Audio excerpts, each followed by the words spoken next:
देख रहे हैं राजधानी हलचल न्यूज और मैं हूं आपके साथ गुंजन। आज की खास खबर की तरफ चलते हैं। एक राष्ट्र एक चुनाव के संबंध में भाजपा द्वारा एक संगोष्ठी का आयोजन किया गया, जिसमें मुख्य वक्ता के रूप में क्षेत्रीय विधायक अनिल जैन उपस्थित रहे।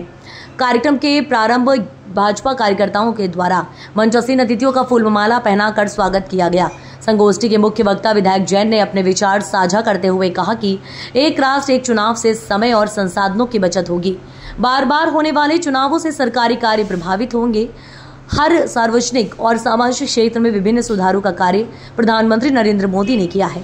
शिक्षा नीति में सुधार, स्वास्थ्य में सुधार, देश के आंतरिक और बाह्य सुरक्षा में सुधार, 3 तलाक 500 वर्ष पुराने मुद्दे को सर्वसहमति से दूर प्रधानमंत्री ने किया।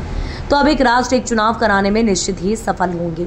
एक राष्ट्र एक चुनाव देश में राजनीतिक स्थिरता और विकसित भारत के निर्माण हेतु प्रधानमंत्री नरेंद्र मोदी का दूरदर्शी विजन है, जिसे साकार करने की दिशा में ये संवाद अत्यंत महत्वपूर्ण है। इससे देश भर में बार बार हो रहे चुनावों के कारण होने वाले व्यय में कमी तो आएगी ही, लेकिन सबसे महत्वपूर्ण ये कि अलग अलग समय पर कोई न कोई चुनाव होते रहने से आदर्श आचार संहिता के कारण विकासात्मक परियोजना में होने वाले विलंब से छुटकारा मिलेगा। इस मौके पर पूर्व जिलाध्यक्ष डॉक्टर नंद किशोर नापित सहित कई भाजपा कार्यकर्ता मौजूद रहे। कैसे मजबूत करें, आपने देखा होगा कि मैं वन इलेक्शन के पूर्व जो देश के प्रधानमंत्री जी के नेतृत्व में धारा 370 हो, सीए, ऐसे अनेकों विषय जब प्रधानमंत्री जी के नेतृत्व में हुए तो देश ने कहा कि नेतृत्व बहुत मजबूत है, मोदी जी बहुत मजबूत है, जिन्होंने अपनी इच्छा शक्ति के साथ जब जब जो कहा तो ठान लिया, वो देश के भले के लिए करने का प्रावधान जो हो सकता था वो करने का काम किया।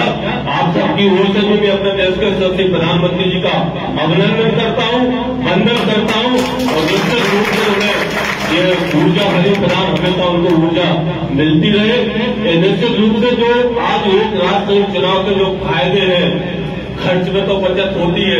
अब आप कल्पना तो करो कि जब चुनाव होते हैं तो कितने खर्चे होते थे। पहले तो लोग एक गाड़ी से भी काम चला लेते थे, लोग इतने परस्पर व्यवहार होते थे कि एक दल के दूसरे के दल के लोग भी कई बार गाड़ियों के साथ चले जाते थे, लेकिन तेजी के साथ घटना तरफ बदले और चुनाव लोग इस तरह से प्रतीक्षा करने लगे कि चुनाव कब आए और कब महंगे चुनाव में अपनी भागीदारी का निर्माण करें, भागीदारी में अपनी सहभागिता प्रदान करें।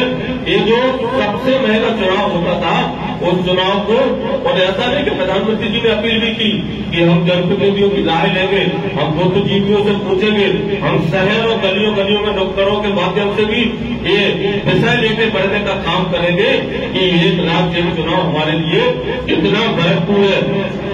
पहले प्रशासन के ऊपर भी कितना खर्चा होता था, क्योंकि सारी व्यवस्थाएं जब अलग अलग चुनाव होते हैं तो व्यवस्थाएं उतनी होती हो, ग्राम पंचायत के चाहे पंच का चुनाव हो, चाहे देश के प्रधानमंत्री जी का चुनाव हो, सारे चुनाव में खर्चे बराबर होते हैं। तब प्रधानमंत्री जी ने कहा कि हमें इस ओर हमें कदम बढ़ाना होगा। बाधाएं कम होती है, आचार संहिता लागू बार बार होने से सरकारी काम काज भी प्रभावित होता है। कई बार पंचायत के चुनाव हुए, नगरीय प्रशासन के चुनाव हुए, सहकारिता के हुए, मंडियों के हुए, अनेकों प्रकार के चुनाव होते हैं, विधायकों के हुए, सांसद के हुए। अब विधानसभा और सांसद के चुनाव में कितना अंतर होता है? 3 या 4 महीने का लगभग केवल अंतर होता है। नवंबर दिसंबर में विधानसभा के होते, फरवरी मार्च में लोकसभा के। इसी तरह की तमाम तरोताजा खबरों के अपडेट्स के लिए बने रहिए हमारे साथ राजधानी हलचल न्यूज पर। नमस्कार।